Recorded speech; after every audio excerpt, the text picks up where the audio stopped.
So, you've dominated the PvP ladder all weekend.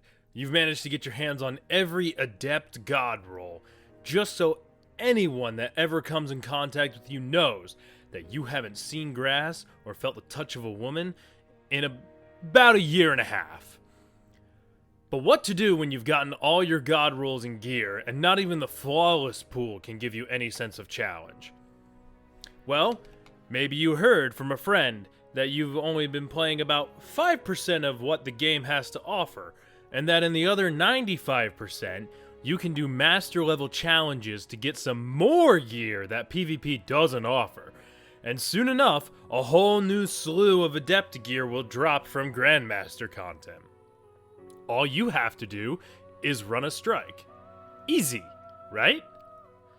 Well, after a few days of the most 50-pound weight on the W key brained apes on my strike teams, I have decided that, out of the generosity of my heart, I will teach you in the next few minutes how exactly to achieve that sweet, sweet victory.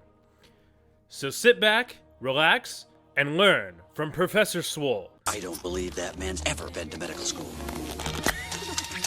This is the Devil's Lair for Dummies. First, let's talk about mods. Yeah, these things from the seasonal artifact. I know every single PvP player knows what these mods are, because they always seem to get at least one of them disabled for a few weeks due to some exploit that usually has something to do with Telesto. You're gonna need to actually talk to your fire team and not flame them to make sure that everyone has the right champion mods. You know, the mods that are in the first column.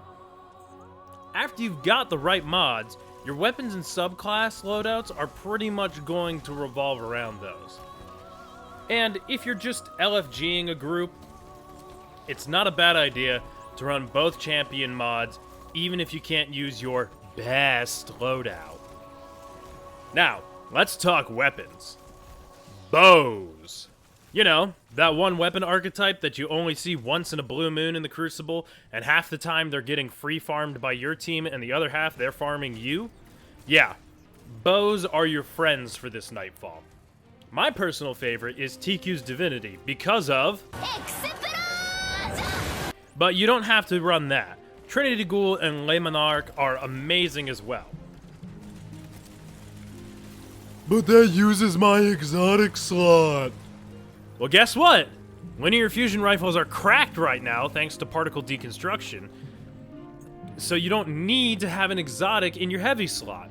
I have a threaded needle that has Frenzy and Clown cartridge, and it puts in work. Plus, threaded needle can roll with Vorpal weapon, which just makes it that much better. Use the exotic bows, and trust me on this one. Now, you're also going to need some sort of auto rifle for the barrier champions. Or possibly you'll just run Ariana's Vow. Please, whatever you do not run the Lament. If you're not confident in your teammates having every single shield type matched, because match game is always on at these difficulties, you can just run Hardlight. I know all y'all PvP players know what Hardlight is, since it was the most used weapons a few season backs when auto rifles were cracked and everyone used it. Heck, one run I decided to join the Sweet Business Gang with Actium War Rig, and that put in work and wrecked most everything that didn't have a shield. So what do you do now that you're in the strike? Well, first off, don't just zoom off on your Sparrow immediately. There's about a 99.999999999% chance you're guaranteed to die. Guardian Tom! Guardian Tom! Guardian Tom! I know you can and will turn anyone into a grease stain in the Crucible, but here in endgame strikes, you lose the 1v1 to most red bar enemies.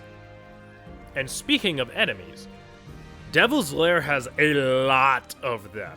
So a good strategy is to clear out as many red bar or non-shielded enemies first, and then focus on the champions.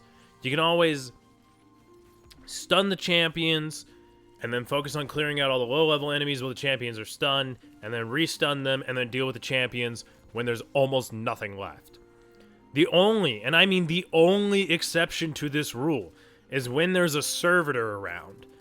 The servitors make your enemies invincible, and that's just cheating. Also, a higher priority enemy than champions are the snipers.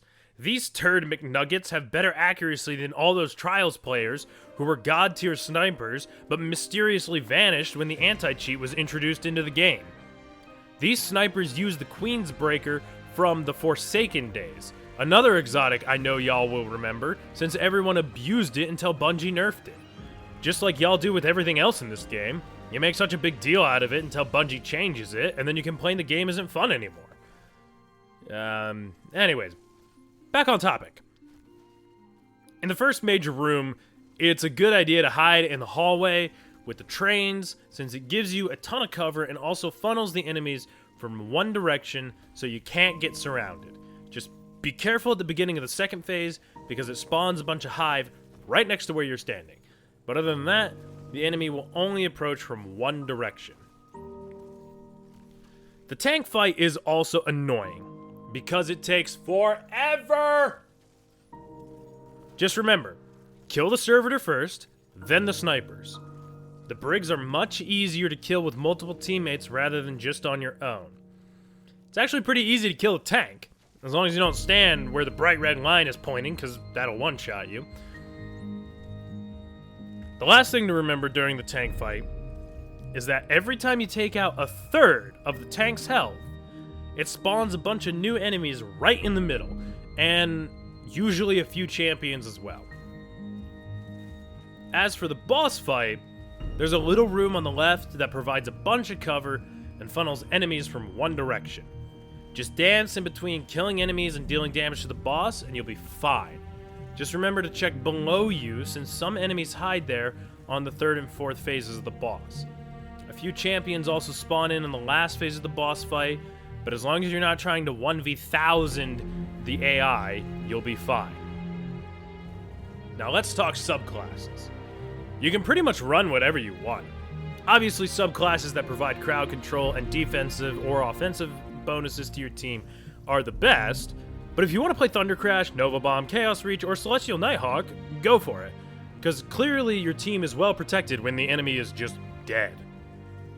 Stasis is also amazing in this Nightfall, especially Warlocks with Ager's Scepter. But, and this butt is thicker than Daddy Shax's, stop freezing the champions because it resets the stun and you don't get the damage boost from stunning them. Here's a clip of my team trying to kill some champs that my teammates keep freezing.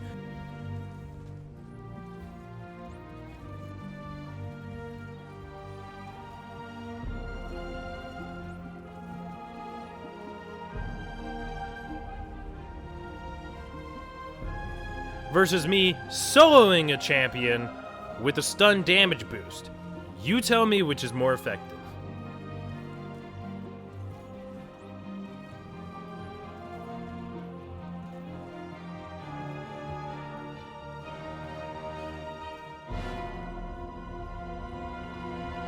And that's pretty much it. Thank you for coming to this lecture by Professor Swole. If you learned anything, leave a like and subscribe to the channel so that I can justify playing this much Destiny to my parents. And remember to attend next week's lesson. But for now, toodles!